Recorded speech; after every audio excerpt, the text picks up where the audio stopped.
Geologists say the Appalachian Mountains are among the oldest on Earth. They've seen the rise and fall of civilizations. They've seen the continents shift. They are older than bones, older than trees, and some say they've developed a hunger of their own. In the deep hollers of West Virginia and the dark woods of Kentucky, the locals live by a different set of laws. Laws not written in books, but whispered from generation to generation. Because in these mountains, being a skeptic is the quickest way to never be found. The rules. Rule number 1, if you hear someone calling your name from the woods, no, you didn't. Don't answer. Don't even look. It's a mimic. It's trying to see if you're worth the chase. Rule number 2, never whistle at night. To you, it's just a sound. To them, it's an invitation. You're letting everything within 5 miles know exactly where you are and that you're feeling bold. Don't be bold in the Appalachians. Rule number 3, if the forest goes silent, completely silent, run. If the birds stop chirping and the crickets go dead, something has entered your space that even the predators are afraid of. Not deer. Last October, a trucker named Elias was driving through the Blue Ridge Parkway at 3 a.m. He saw what he thought was a buck standing in the middle of the road. But as his headlights hit it, he realized its joints were bending the wrong way. Its eyes were on the front of its head, like a wolf's, not on the sides. It didn't run.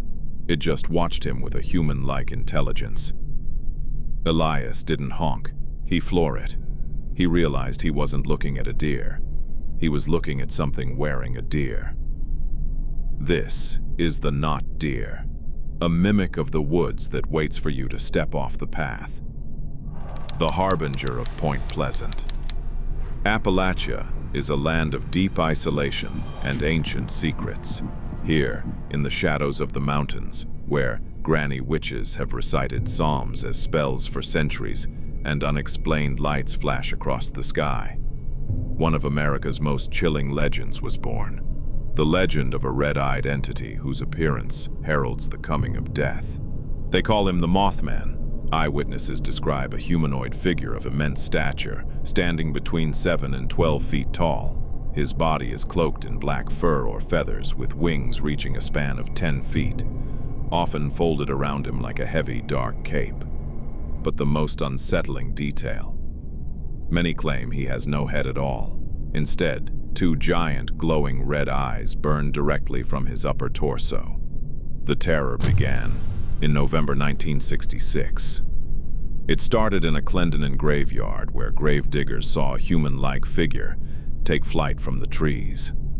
But true panic gripped the town of Point Pleasant on November 15th.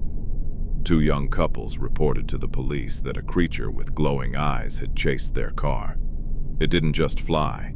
It glided at impossible speeds, emitting shrill, chirping, and clicking sounds that pierced the night air. For a full year, the Mothman haunted the region. Hundreds saw him. Ufologists like John Keel would later suggest he was a harbinger of doom. On December 15, 1967, the Silver Bridge in Point Pleasant collapsed, claiming 46 lives. After the catastrophe, the sightings abruptly stopped. Was he the cause of the tragedy? Or was he desperately trying to warn us?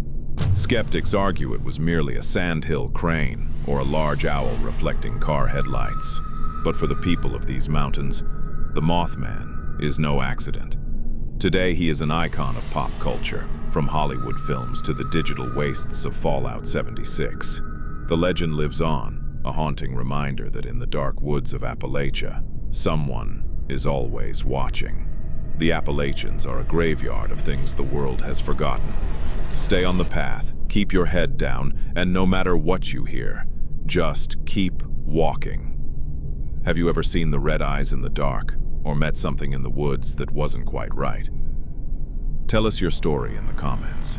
Your warning might be the only thing that saves the next traveler. Subscribe to the Unspoken Rules. Stay safe, stay silent,